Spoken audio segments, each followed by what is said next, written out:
Hello. So the first step in migrating your database is finding your PHPMyAdmin panel for the website that you've been working on, where you've been doing all your development. Okay. And because every web host has a different setup of how to get there, I can't show you specifically. But suffice to say, if you were to log into your web hosting account and go to the domain that you've been working on, there should be an area for the databases, and there should be a button that allows you to administer your website database through the PHPMyAdmin. Once you go here, you're going to want to go and find the export button. Make sure that you've got your database pre-selected. If you don't have your database pre-selected, it might give you some issues when you go to re-import, so make sure you hit export once you've selected your database.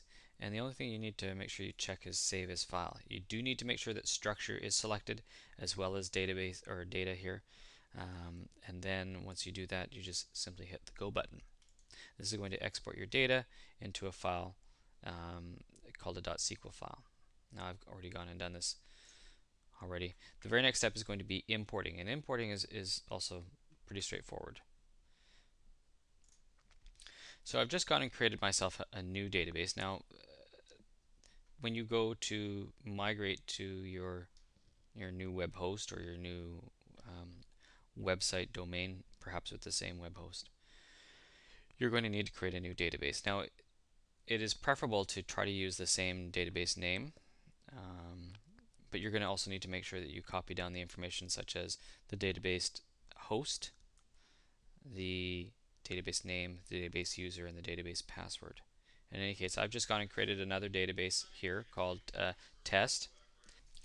And so the next step here is to go and import. Now I'm just going to click the import button. I'm going to browse to where my file is, and it is quite simple as just hitting the go button here. Okay, so we do that, and shouldn't take much more than a few seconds. Tick tock, tick tock, tick tock.